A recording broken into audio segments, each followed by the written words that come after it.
slightly different format today. Instead of me being in a room with a projector, I'm going to try it in front of my TV. Somehow, hopefully you can see the better picture. Again, I suggest that you find the chapter 24 slides and follow along, though I think this might be a little bit clearer. Okay. So chapter 24 is the wave nature of light. Previous chapter we looked at optics, geometric optics. This chapter will look at light as a wave. It's a wave, and we'll be able to see, for example, why in this soap bubble here we see colors, and the reason is because we get what's called thin film interference. Let's not worry about the contents. We'll jump to this slide. Isaac Newton, very famous scientist, of course, he proposed that light was a particle called a corpuscle, and that's called the corpuscular theory of light. Corpse, body, so he thought it as sort of little bodies or little particles of light. A guy called Huygens, a Dutch physicist called Christian Huygens, thought it was a wave, and he came up with a theory about how light propagates. And the theory goes a bit like this: that we have a source and it gives off a wave, but each point on the wave that's given off is a new source of waves. So you can imagine these little wavelets. So I have the wave here. Where is the wave next? Well, what you do, you consider each point as a source of waves, and then you have a wavefront coming out from each source, and you see how they interfere, and that gives you the next wavefront. Okay, so this was Huygens' principle, and so Huygens said, well, if we think of it like a wave, and each source on a wavefront is a source of wavelets, then we can explain how light propagates. I think in a later slide we'll also see how this explains refraction, which we've talked about, also diffraction, which we mentioned in the previous chapter, but we didn't really go into. Aha, this is diffraction. Diffraction is the bending of light around an obstacle. You can imagine sort of, if you had a machine gun and you were firing bullets at this obstacle here, if I was to stand here, I would be safe, right? Because the bullets coming in this direction will go through, but they won't bend around. So under Newton's theory, Newton would have you believe that when light hits this, because it's individual particles, what you'd see over here is just sort of, bullets here on the screen, right? The bullets come through, but only those ones will come through. Huygens' principle, though, says, well, look, when this part of the wave comes through, we start rebuilding the wave. So each point on that wavefront is a new source of waves. And so in Huygens' theory, the waves spread out. So this spreading out of waves is called diffraction. And you can see here, you can imagine this is sort of maybe waves coming into a harbor, and maybe this is the seawall, sort of sheltering the harbor. And even if the waves come in, you will still get some waves over here. The shadow isn't a sharp shadow. The waves bend around to sort of soften up the shadow. So you can see that Huygens' principle explains a diffraction quite well. This is the refraction, which we've talked about. And again, refraction is easily explained using Huygens' principle. We have the incoming wavefront, but when the wavefront enters here, this point gives off a new wave.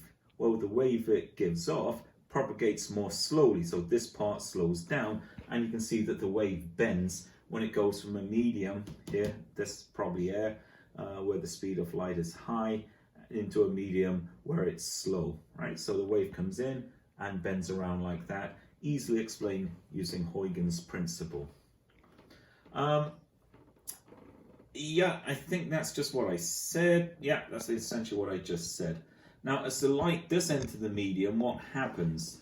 The wavelength of the light changes, and we see that the wavelength in the medium of n, the wavelength becomes shorter. Why is this? Because the speed of a wave is equal to the frequency times the wavelength, which is a very logical thing if you think about it, because the wave speed is how long each wave is, multiplied by how many of those are you getting per second, which is the frequency. So the speed is the product of the frequency and the wavelength. Now the frequency can't change because it's going up and down so many times a second, but the wavelength does change. So the wavelength of light in glass is changed just like this as it passes through this different medium. Mirages are due to an effect of refraction. We've talked about refraction before, but here's another example of refraction. What happens here, we see the car down the road and it looks like there's a shimmering lake, and we see the car, the sort of a mirror image of the car like that. Now, what happens is that the ray here, we have a ray here, and one ray comes to the observer, so we do see the top of the car. But because the road is heated, the air is thin as the hot air rises up. That changing density causes a changing in refractive index, and one of these sound waves refracts around like that. So this other ray has been refracted like this, but it appears to be coming from, and if we chase that dashed line down here, from beneath the road. So what we're seeing is actually a refracted image here, and what looks like the lake is actually the sky. That's what we're seeing. We're seeing the sky refracted down. If you've ever gone sailing or lived near the ocean, you might know that you have the same effect for sound. That often, if there's a boat far out at sea, you can actually hear the sound from it. I mean, if you walk down to on a quiet day, you can hear the big boats in English Bay, and you can hear hear the music that they're playing, and the same effect that the sound is refracted down and it travels a long way. It doesn't go up, it's sort of refracted back down and stays near the ground. So a similar effect with sound that's refracted in a similar way. So Huygens was sort of an 18th century physicist. I'm coming out with the years off the top of my head here, but Huygens was around 1780. Thomas Young was a bit later than Huygens, and so there was this idea that, well, we can explain the propagation of light if we consider it as a wave, and this is one of the most famous experiments done in physics, and this was around 1810, I believe. Thomas Young did this experiment where he had two slits. Now, if you shine light through two slits, what should you see? Well, Newton's theory would have you believe that, well, if I think of these as little bodies of light, like corpuscles, if they go through the slit, what we'll see is two slits on the screen here, right? So Newton's theory would predict we see two slits. But if you consider light as a wave, what I'll get two new light sources propagating from here. They would be in phase and coherent, right? And what I'll get then is these propagated out, I'll get interference patterns. So this was done in around 1810 by Thomas Young. Which did he see? Well, of course, he saw an interference pattern. There is a demonstration opposite the lab room where I have this. When you wave your hand up in the air and the laser switch is on, it does get shot through a double slit, and you see a sequence of dots sort of spread out. I did shoot a video of that, and we'll try and edit it in at this point. We're back at the display case, and there's something else I want to show you. It's this here. We have a laser, just a laser pointer, which I sort of nobbled and wired up to a power supply so it stays on. And it goes through two slits. These two slits are together. Newton would have said, well, light is a particle, and so the light, as it passes through, cuts the wave into cuts the beam of light into two distinct parts. A guy called Thomas Young in the early 19th century showed, however, when you pass light through two narrow slits, you do not get just two beams of particles coming out. We get this pattern here, and we can see a series of dots. And this series of dots, zoom in, this series of dots is due to the fact that the light is acting as a wave, and we're getting wave interference. So this was a very profound experiment. It showed beyond a shadow of doubt that light does behave like a wave. Is it a particle? Is it a wave? Who knows? It is what it is. This is getting into the world of quantum mechanics. It's a particle that acts like a wave, I guess you'd say. Okay. Yeah. Okay. Let's look at the next slide. So here's what happens. We have the wave fronts. We have two slits. Okay, this is sort of a cross section of what's going on. These slits would be extended out of the plane. and you can see that each of these points acts as a new source of waves, and at some points we get constructive interference, and at some points we get destructive interference, and that leads to a sequence of dots on the screen, an interference pattern. I think, yeah, okay, so this is the one we need to look at a bit carefully. So this shows us what's going on. If I have the light coming here, there's my light. If I consider this point here, then I have the same path length from that point to that point. The path length is the same. If it's the same path length, that means that they add together. They don't destructively interfere, they constructively interfere because the crest lines up with the crest. Okay. At another distance here, you can imagine at this point here, if we look at this carefully, you can see that this source down here has travelled an extra distance of lambda. Well, if this has travelled an extra distance of lambda, then the crests still line up with the crest, so it's offset by 1. But this is in phase. This is a source, a coherent source that's in phase. And so we'll get a positive enforcement there. The condition for cancellation would be this case here, at which point the extra distance is 1/2 the wavelength. And when they interfere here, they cancel out, and we'll get a sort of, we'll see no light there. So we should get a sequence of bright dots coming out on this, okay? The condition then is that the distance here, which would be d sine theta, right? Sine theta equals that one over that one, so d sine theta is the actual distance. We need d sine theta to be equal to the wavelength, but more than that, it could also be twice the wavelength, right? So the general condition for constructive interference in this case would be that the extra distance, d sine theta, this distance in here, is equal to an integer number of lambda, of the wavelength. Of course, if you think about this, this is shown in red. If I had blue light is a shorter wavelength, so I wouldn't have to come out as much. The blue light would interfere sooner because I would need less of a path difference to get one wavelength of blue light. So if I put sort of a white light through this double slit, what I should see sort of see the violet, blue, yellow, green, red. I can't do it backwards, I only know it this way. Red, orange, yellow, green, blue, indigo, violet, right? So coming in from that side, red, through to violet on this side, okay? So that's sort of double slit interference, and here's the conditions, as I mentioned, d sine theta equals m lambda, constructive interference, destructive interference, we need half a wavelength, m can be 0 here. And so this is what the pattern looks like when we plot that up. We see a sequence of bright peaks corresponding to the different numbers in wavelength, right?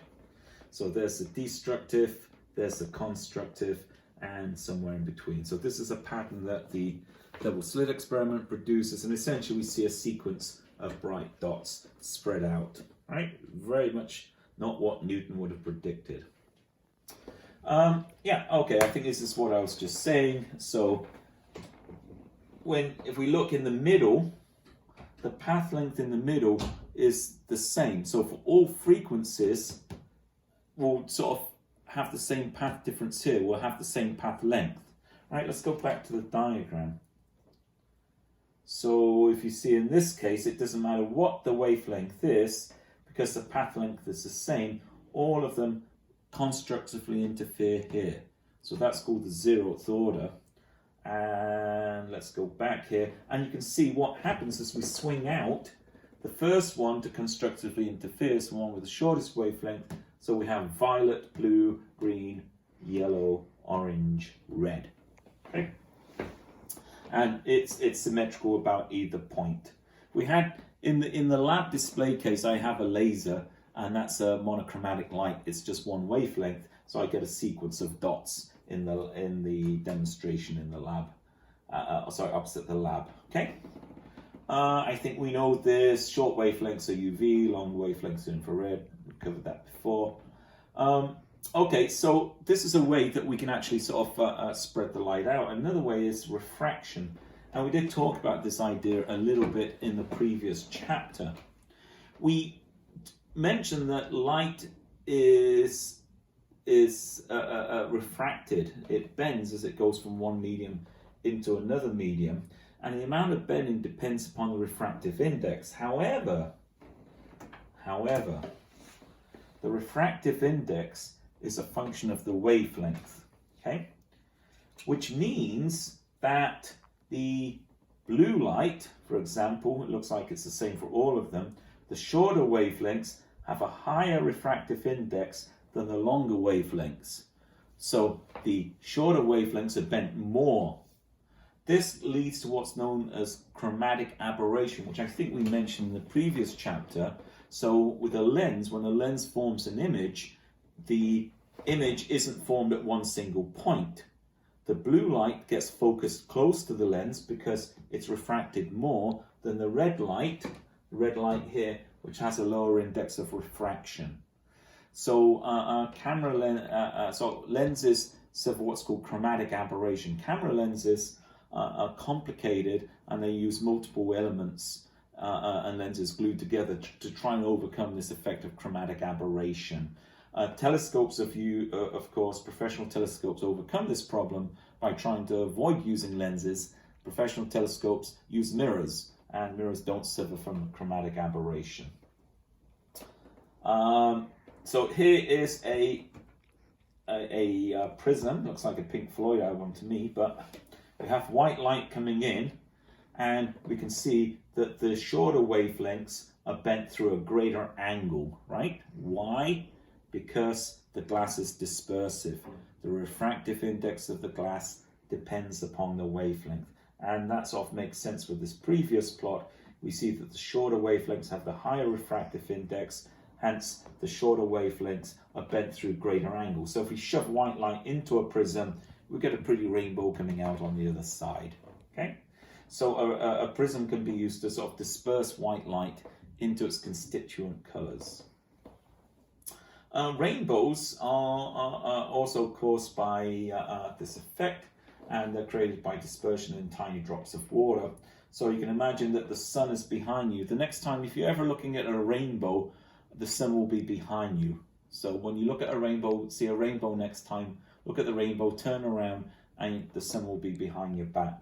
So the sunlight's coming in this way. What happens is that the light comes in, and just like the prism, because water is also dispersive. I don't know if they had. I don't think they had water on that plot there.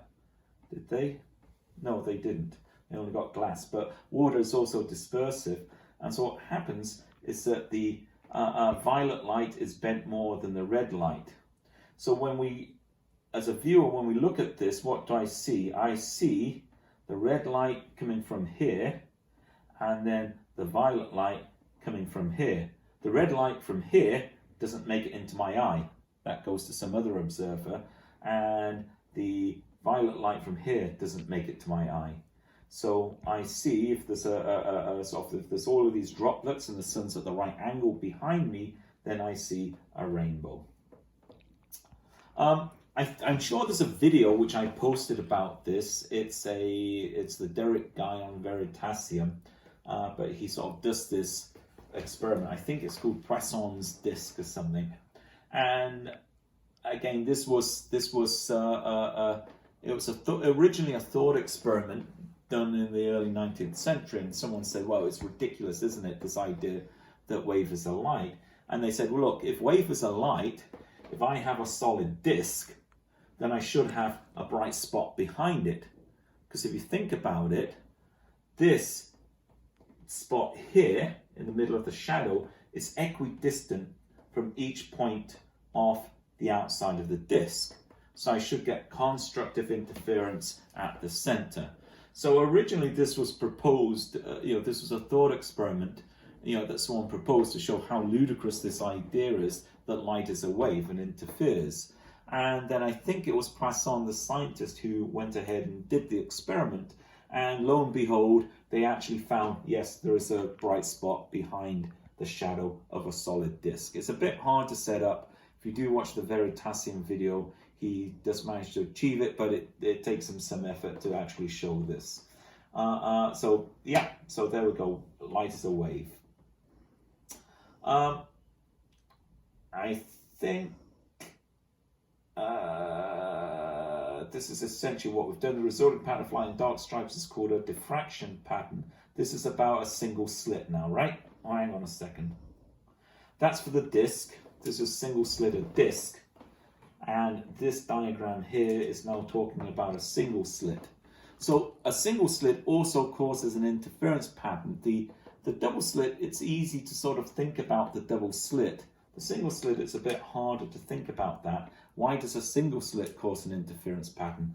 The reason is, if I have a single slit, can I make one with my ruler? Not really, but I have a single slit like that.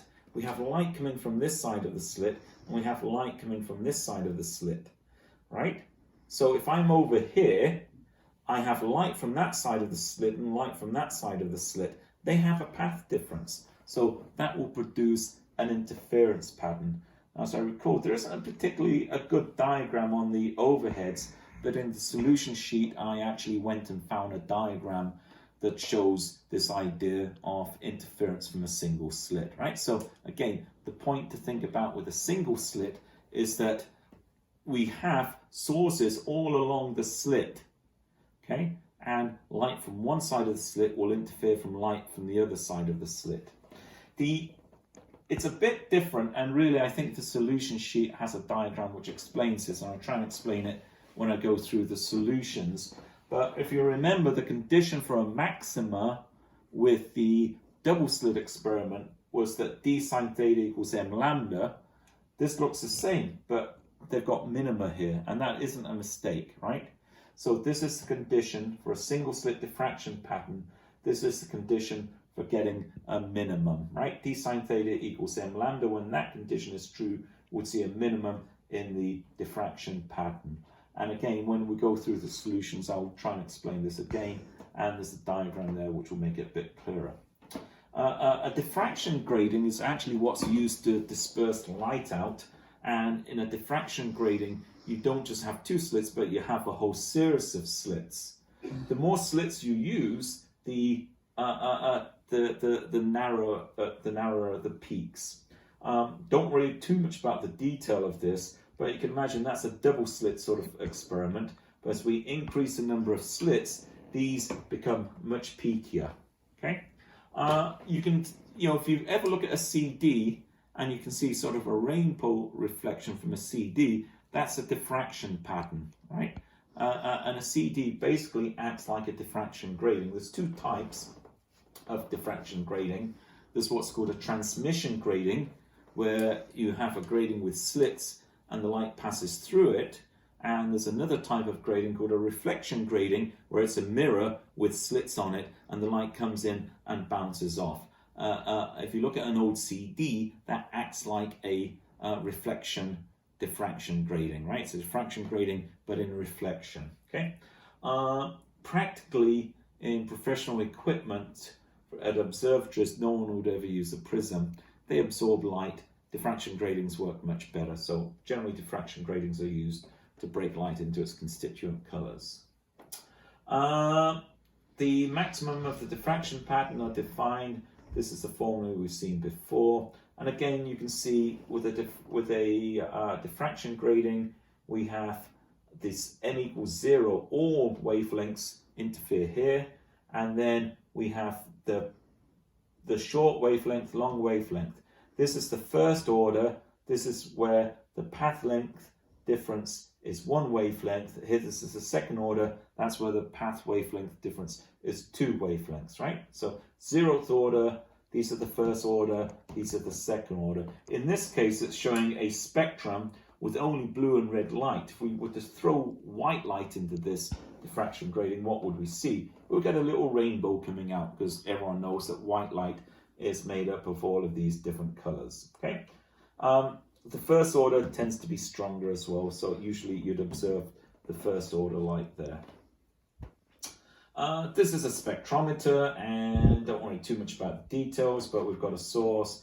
We collimate the light so it's nice coming on straight, goes through the grating, and then that produces a pattern, and with a telescope we can view the pattern, and this would be a table with sort of angles measured off. So we move it around until we see the line we wish. We measure the angle, we know the grating separation, and that will give us the wavelength of the light. So this is how sort of spectra are obtained. These days, of course, you wouldn't use the eye, you'd use some sort of detector there instead. And so this is how we know the frequency of light. And as I'm sure you know, each atom and molecule can be identified because they give off specific wavelengths, right? It's like each atom and each molecule has a certain fingerprint of frequencies that it emits, its characteristic emission lines. So this is how we know, what the stars are made from, what the gassy clouds are made from.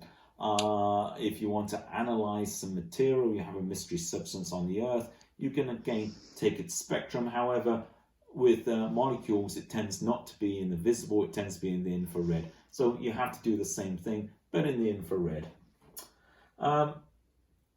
Okay, interference in thin films. Okay, so this is kind of an interesting thing. There's lots of examples of this. Often you see, if there's a bit of oil spilt on a lake, it looks terrible, right? You get this horrible sheen and all of these colors swirling around, and you think, oh my goodness, that's terrible. Often it's not as bad as you think it is. I'm not saying oil pollution is good, but oil, when it's put on water, will spread out, and it spreads out into a very, very thin layer. So when you do see these oil slicks with these different colors, it's mostly a very thin layer of oil. Why does it look as it does? The reason it looks as it does is because of what's called thin film interference, and this can also be seen in soap bubbles, which also tend to be very thin. So what happens, let's see if we've got a diagram of that. Here it is. So what happens is that the light comes in here, and remember we have a reflection here because we have an impedance mismatch. You might recall that we watched a video last semester, and the video was a guy with a wave machine, and we saw that when a wave goes down a transmission line, if there's an impedance mismatch, we get a reflection. So my light comes in, I get a partial reflection at point A because I'm going from from air into oil. The light penetrates the oil and then it goes into the water. Again, I have an impedance mismatch and I get another reflection. So what I observe are these two rays here. Now this is very thin, and so if the path length, that plus that, is equal to the wavelength of the light, I will get constructive interference, and I would see the color. If it's half a wavelength, I'll get destructive interference. So as the as the thickness of the oil changes very slightly, I see different colors coming out. And you can see at different angles again, when I look at different angles, the color will change because the path difference will change, okay? One other thing, there is a phase change. Again, I don't even remember in the video, but in the video he sent a post down the wave machine, and one time it came back inverted and the other time it came back the right way up. So if you go from, I have to get this right, let me remember which way it is. Maybe somewhere else it says, don't worry about it for now. I think when you go from a rare medium to a thick medium, you get a half a wavelength shift in the reflection. But I think that's in the solutions. I have to remember which way around it is. Don't worry about it. It's a detail. We can get a similar effect when we have two pieces of glass on top of each other. This is called Newton's rings, and Newton came up with this. And this is a way to see if the mirror is perfectly spherical. So if this is perfectly, it's sort of a perfect shape, what you should see is a ring around it. Because again, we're getting a partial reflection here and a partial reflection there, and so we get interference. But as we move out, we can see the path length changes, so we get a series of rings, okay? And you can also do this on two wedges, right? So these are two pieces of very flat glass wedged together. If the glass is very, very flat, what happens? We see a sequence of lines. But if this piece of glass isn't very flat, then the lines break down and give us a pattern a bit like this. And this is telling me that the glass isn't flat. That glass is flat, that glass isn't. You can see I get a nice series of lines because these are very flat here. The glass pieces aren't flat. Problem solving with interference. Interference occurs when two or more waves arrive simultaneously at the same point in space. Constructive interference occurs when the waves are in phase. Destructive interference when the waves are out of phase. So in phase, a peak on peak, out of phase, peak on trough. Aha, this is the bit I was trying to remember. Okay, an extra half wavelength shift occurs when light reflects from a medium with a higher refractive index. So if we go back, oil has a higher refractive index than air. Remember, air is essentially a vacuum. Oil will have a higher refractive index. So this reflection here, it shifts by half a wavelength. I get a half wavelength shift there. Okay. Right, and again, remember, if you remember the video we watched, which was a long time ago, but we did see that demonstrated on the wave machine. Okay, this is something called the Michelson interferometer, and this principle is actually what's used to detect gravitational waves. The same idea, this idea allows you to measure things very, very finely. Essentially, this is what happens. We have a source of light, and we have a mirror here, and this is called a half-silvered mirror. So what happens is that the source comes along, part of it reflects up here, comes back, and part of it goes over here, reflects back. As this one comes back, it's reflected down here, and again, because it's half-silvered, some of this one comes down here. So what I see down here is this one, and that one. Now, if the path difference between 1 and 2 is an integer number of wavelengths, then I'm going to get constructive interference at my eye. But imagine if I move this by half a wavelength. If I move that by half a wavelength, or it would be a quarter of a wavelength, I guess. Quarter of a wavelength there and back would give me half a wavelength difference. I would see destructive interference. So if you think about it, this allows me to sort of measure the position of this to within a fraction of the wavelength of light, and that's an incredibly small distance. So interferometers allow us to measure very small distance. In the LIGO experiments where they're detecting gravitational waves, they've taken this to the extreme, and they use very powerful lasers, and they're not looking for a shift of a quarter of a wavelength, they're looking for a fraction, they're looking for a small change in the brightness of the interference peak. If you remember, when we looked at the interference, it isn't sort of a delta function, it's a curve. So by using a very high signal to noise, they can actually measure the distance to within a fraction of the width of a proton, which is amazing. Okay, but they need this sensitivity to detect gravitational waves. Polarization, we did talk a little bit about this. I think I had my slinky in class. There's two types of waves. There's a sort of a pressure wave and a shear wave, P wave and an S wave. A pressure wave is like sound. My voice is pushing on the sound. And this would be like when we got the slinky out and I went like that and we saw sort of a pressure wave travel like that. The other way we made a wave travel on the slinky was by holding one end and moving it up and down. And at that point, we saw transverse waves travel down the slinky. The person at the other end was an impedance mismatch, and the wave bounced off them at that impedance mismatch and came back. Now, of course, I could do the slinky like that, or I could do the slinky like that. In other words, when we think about transverse waves, there is a preferred plane in which the vibration is happening. Light is a transverse wave like this, and so there is a preferred plane. There's a plane in which the electric field is vibrating, and this is called polarization. We say that light can be polarized. It can have one preferred plane. Normally when I see sunlight is normally unpolarized. But I could make a polarizer. This is sort of a mechanical analog of a polarizer, right? So this is a polarizer for waves on strings. It's just a slit. And you can see that this slit would allow waves in this direction to pass, but it wouldn't allow these waves to pass. These would be blocked. So these ones come through, those ones do not go through. We can make a similar thing for light, and I'm trying to think, I think it was, the material was called Polaroid, and I think it was invented by a guy called Edward Land in around 1920. But essentially, this is just like the thing I showed you, only now we need a very narrow slit. So this is a certain type of molecule which lines up in long strings, okay? So you're probably familiar with Polaroid. You have polarizing glasses. If you've got a camera, you know you can get a polarizer for a camera, get some neat effects.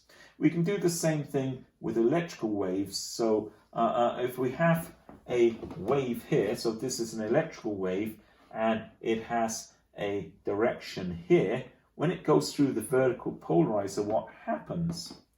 Well, the component which is transmitted is just the vertical component of this.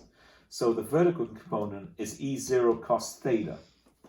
What's the intensity? You might recall that when we looked at electromagnetic waves in the previous chapter, or the one before the previous chapter, the intensity went as a square of E0. And this is generally true. The intensity goes as a square of the amplitude. So the intensity of the transmitted wave is E0 squared, which we're going to call I0 cos squared theta, right? So it isn't cos theta, it's cos squared theta, because I have to square this function here. If I have light coming through, this represents unpolarized light. When it passes through a polarizer, I lose half of it, half the light vanishes. When it passes through the second one, no light goes through. And you might have seen this demonstrated. Usually I'll demonstrate this in class, but if you do have two polarizers, you might have one for your camera. You can sort of twist them around, and at a certain angle, when they become crossed, the light just vanishes. I know on some modern planes, they have windows now, and it's essentially a polarizer. And as you twist the window around, you're just basically crossing the polarizers. So you can open the window, or you can dim it by just twisting the polarizer around and reducing the amount of light coming into the plane. Well, better than the ones that just go up or down, on or off, right? You can actually adjust the amount of light, okay? No relation to me, but there's something called the Brewster angle, and when sunlight is reflected from water, it is polarized. This doesn't happen with metal. Again, if you're into photography, you might know this. If you buy a polarizer for your camera, you can cut down on the glare from the water, and also glass. If you want to look through windows, see what your neighbors are doing. I can actually see what my neighbors are doing. No, just joking. You can actually use a polarizer and see through the windows, because the reflected light from the windows is polarized, and you can cut that out and see through the window. The reason people have polarized sunglasses is for exactly this reason. If you're driving along, the reflected light off of the screens of other cars tends to be polarized, and so you want to cut down on the glare. You have polarized sunglasses, and the reflected light gets cut out by the polarized sunglasses. You might know that liquid crystal displays are also polarized light. We'll come to those in a moment. And it's happened to me before that I thought my camera was not working, because if normally cameras work this way, but if you twist the camera that way and look at the screen whilst wearing polarized glasses, you won't see anything, and you'll think your camera is broken because you've got cross polaroids, right? The LCD screen is giving off polarized lights. Your sunglasses are polarizers, and the polarizers have become crossed, and you won't see any light. So if you have some polarized sunglasses and a camera or something, try looking at the camera display, and you might notice that you don't see anything. Okay. Here's the here's the sort of the liquid crystal display. This, I mean, this is a liquid crystal TV. It's a bit different to how the calculator works because this has a light source behind. The idea is somewhat similar though, but this would be like a calculator display. We have just an ambient unpolarized light source coming through, and what happens, it goes through the crystal. There's a polarizer here, so we go from unpolarized to polarized, and then these liquid crystals actually twist the plane of the polarization. Here we have a horizontal polarizer, and what happens, I have a mirror here. It reflects off the mirror, it comes back. As it comes back through the crystal, it again gets twisted around and it comes out of this second polarizer. So with no voltage applied, these crystals twist the plane of polarization through 90 degrees. So it goes in, becomes polarized, twisted, reflects back, twists around, comes back out. So then I would see it being light. When I apply a voltage to the liquid crystal, it lines up, and this property of twisting the angle by 90 degrees goes away. So now I get the polarized light, and it's not twisted around, and so when it hits the horizontal polarizer, it just stops. And that's it. No light comes back, there's nothing to reflect back. So then I see a black pixel. Right? So this is the basis on which liquid crystal displays work. Of course, if this was a TV, with my TV, my eye is here, and on my calculator, I have a mirror here, and my eye is there, and I see a reflection, or I see no reflection. Yeah, I don't think worry about that. Of course, the TVs are more complicated because you have intensity levels and you have colors as well. So you just put sort of a little filter or use a different color LED. This is kind of neat. Again, if you're into photography, you'll probably know this, that some parts of the sky are polarized. You can imagine that this is light from the sun, right? And light from the sun is coming in this direction. It's not polarized. There's no preferred plane of polarization. But why is the sky blue? Well, it's because the oxygen scatters the light around the sky. So here is an oxygen molecule, and this electric field, which is not polarized, it's in both directions, causes this oxygen molecule atom to vibrate in these directions. Now, you might recall that when we said an accelerating charge radiates, but for me to see it, it has to be across my line of sight. So this molecule here is vibrating. The vibration in this direction doesn't transmit any light in that direction, but the vibration in that direction does. So if I'm here, what I see is polarized light. If I was over here, looking directly at the sun, right? So imagine I'm here, looking toward the sun. So I look toward the sun, I don't see any polarization. But if I'm looking at 90 degrees to the sun, I see polarization because only this bit transmits in that direction. So if you are into photography, you probably know that the sky is polarized, and if you've got a polarizer toward near the sun, it's not particularly polarized. But if you get the polarizer and put it at 90 degrees to the sun, twist it around at the right angle, you'll see that the sky appears very black. I have to say, I do take a lot of photos, and I do like using my polarizer because you can get really dark, dramatic looking skies. If you ever see a picture with sort of dark, dramatic skies in it, they probably used a polarizer to take it. Okay, yeah, look at that. That's a summary of chapter 24. I don't think I'm going to go through the summary because we just did it. Okay, I think let's call that a day there, and we'll try and take a look at the problem set next. Okay, so bye for now.